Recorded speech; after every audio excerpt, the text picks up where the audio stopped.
Halo guys, aku akan menceritakan alur film tentang The Daily Life of the Impo Talking episode ke-12 season 2. Nah, ini merupakan bagian dari akhir season 2. Bagi yang penasaran, simak ya. Kita kenalan dulu dengan sosok kupu-kupu. Ternyata benar, sosok tersebut merupakan Lin. Sejak kecil, sang ayah telah mengajari Lin untuk membentuk sayap. Terlihat Lin sedang berlatih cukup keras. Namun karena sayap Lin tak kunjung muncul, Lin pun menanyakan apakah benar jika ia merupakan keturunan ras kupu-kupu. Karena teman-temannya yang lain sudah bisa terbang, namun Lin tak kunjung bisa terbang. Kejadian ini dimaklumin oleh sang ayah, karena dulu ketika sang ayah kecil, ia sama seperti Lin. Bahkan ia sampai dilempar dalam lembah kupu-kupu supaya bisa terbang. Ras kupu-kupu memang dituntut untuk mengembangkan sayapnya, karena sayap kupu-kupu memiliki transmisi kekuatan sihir langka yang dapat menembus ruang angkasa. Maka dari itu, sayap kupu-kupu sangat didambakan oleh para iblis. Lin harus siap sedia kapanpun jika para iblis menyerang mereka. Dan benar saja, tak lama kawanan iblis pun muncul dan menyerang ras kupu-kupu. Dengan seketika, sang ayah mengirimkan Lin ke dunia manusia.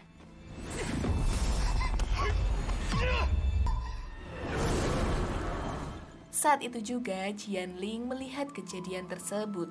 Lin pun menceritakan siapa dia yang sebenarnya kepada Wang Ling saat sedang berada di dalam kereta, yang mana ras kupu-kupu telah punah akibat diserang oleh kawanan iblis. Bagi ras kupu-kupu, serangan tersebut sangat menakutkan dan menjadi akhir dunia. Namun bagi ras iblis itu merupakan hal yang biasa saja. Karena ras iblis memiliki prinsip yang mana kekuatanlah yang paling penting. Ras yang kuatlah yang mengalahkan ras yang lemah dan mengambil energi spiritual dan akan menjadi lebih kuat. Lin juga menjelaskan jika ia tidak bisa membalas perbuatan Raja Iblis karena selama bertahun-tahun Raja Iblis telah mengalahkan puluhan ribu dunia. Saking kuatnya Raja Iblis, kini ia hanya tinggal duduk di tahta kerajaannya, dan para prajuritnya lah yang akan membawakan dunia yang telah mereka taklukkan tanpa henti. Sekarang Raja Iblis adalah ras yang tak terkalahkan dan kini sedang menyerang umat manusia. Sekarang kereta yang mereka tumpangi akan pergi menuju ke tempat kerajaan iblis. Kita kembali ke dunia manusia, yang mana Zuozi terheran karena Wang Ling tiba-tiba saja pergi bersama dengan Lin. Di saat semua orang sudah pasrah dengan keadaan, tiba-tiba saja Sun Rong melakukan siaran langsung, yang mana ia menyampaikan jika ras iblis sudah sejak lama merencanakan penyerangan ini. Di sini Sun Rong tidak peduli siapa saja yang menonton siaran langsungnya. Ia memberikan semangat kepada seluruh umat di dunia jika mereka merupakan praktisi yang sejati dan sudah menjadi bagian dari kehidupan untuk menjalani kehidupan dengan kultivasi. Walaupun naluri berperang mereka sudah mulai berkurang, kini mereka harus bangkit kembali karena mereka pernah melakukan pendidikan kultivasi dan kini sudah saatnya mereka bangkit dan melawan para musuh. Sun Rong meminta untuk semua orang mempersiapkan diri dan membuktikan bahwa umat manusia memiliki kemampuan untuk melindungi dunia ini. Walaupun sekarang umat iblis sudah menguasai dunia, namun mereka harus tetap melawan dan tak mudah menyerah. Mendengar siaran langsung Sun Rong, kini semua orang telah bangkit dan bersemangat untuk melawan kawanan iblis.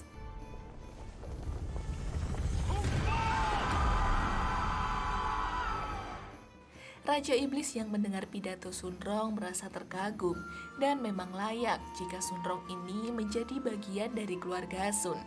Tapi di sisi lain, Raja Iblis mengetahui jika perjuangan umat manusia akan sia-sia karena ras manusia merupakan ras paling kecil dan mudah untuk dikalahkan. Dan saat itu juga stasiun siaran langsung yang Sun Rong gunakan kini diserang oleh kawanan iblis.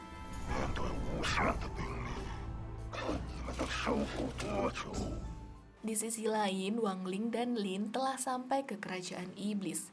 Ternyata Lin sudah bekerja sama dengan Raja Iblis. Ia melakukan kerjasama dengan iblis karena ingin menyelamatkan kakaknya, yaitu Jiangling. Raja Iblis menyuruh Ling untuk berlutut karena sekarang ia sedang menghadap sang raja dan tak pantas untuk berdiri. Namun kekuatan itu tak mempan oleh Wang Ling. Dan dengan sekali hempasan, wakil iblis seketika terpental.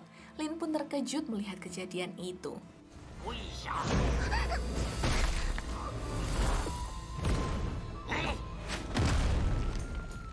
Raja Iblis pun tertawa melihat kejadian itu dan ia sangat tertarik dengan sosok Wang Ling. Raja Iblis yang sudah lama tidak meninggalkan singgasananya selama ribuan tahun akhirnya bangkit mendekati Wang Ling. Ternyata Wang Ling lah yang dimaksud oleh Richman sebagai sosok yang berbahaya. Lin yang melihat Raja Iblis turun dari singgasananya merasa sangat ketakutan. Namun Wang Ling tetap santai melihat Raja Iblis mendekatinya. Baru akan memperkenalkan diri, Raja Iblis melakukan penyerangan terhadap Wang Ling, roh milik Wang Ling untuk menyelamatkan Sun Rong.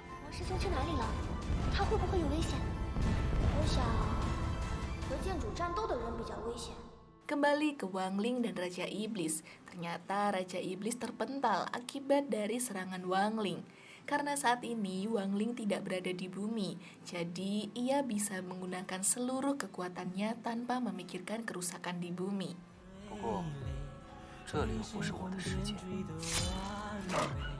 Raja Iblis mencoba kabur. Wang Ling pun mengikuti kemana kaburnya Raja Iblis. Awalnya Wang Ling terlihat kesulitan dalam melawan Raja Iblis. Ia beberapa kali terkena pukulan hingga membuat tubuhnya terpental. Bahkan ia terkena serangan Raja Iblis sampai membuatnya terdorong.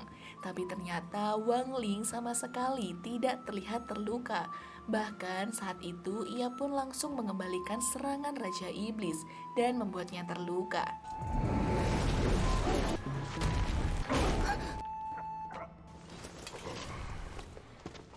Di sini Wang Ling malah menasihati Raja Iblis bahwa umat manusia akan terus melawan dan tidak akan menyerah untuk selama-lamanya.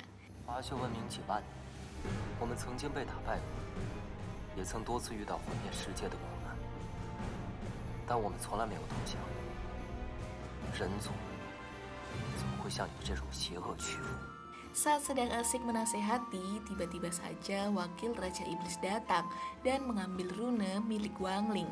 Ia mengira rune itu merupakan sumber kekuatan Wang Ling, tapi tak disangka saat ia mengambil rune tersebut tiba-tiba Wang Ling berubah.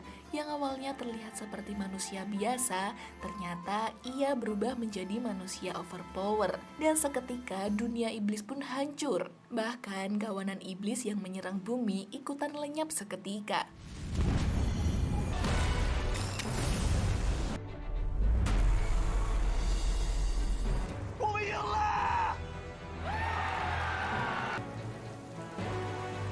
Setelah hilangnya kawanan iblis, tiba-tiba saja hujan turun.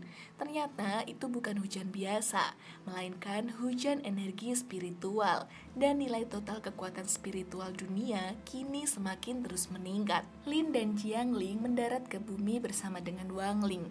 Lin pun meminta maaf kepada Wang Ling karena telah mengkhianati umat manusia. Namun Wang Ling malah menyuruh Lin untuk mengambil HP di sakunya. Lin pikir Wang Ling akan menelpon polisi untuk menangkap Lin. Ternyata tidak. Wang Ling meminta tolong kepada Lin untuk menelpon ayahnya dan meminta rune. Karena rune milik Wang Ling telah dicabut oleh wakil iblis tadi. Ia tak ingin kekuatannya juga menghancurkan bumi. Perang ini pun dikenang sejarah sebagai Perang Iblis kedua. Dan lagi-lagi, kini Zuozi dinobatkan sebagai pahlawan yang telah menyelamatkan dunia. Dunia kembali menjadi lebih baik, keluarga Sun juga kembali ke masa kejayaannya. Perbaikan secara besar-besaran terus dilakukan. Kini umat manusia hidup dengan damai dan sejahtera kembali. Dalam adegan terakhir, terlihat RH yang dikurung dalam sebuah penjara. Sebab mau bagaimana lagi, RH ini merupakan salah satu dari ras iblis. Zuozi takut jika RH ini termasuk dalam penyerangan. RH meminta untuk kembali ke dunia iblis.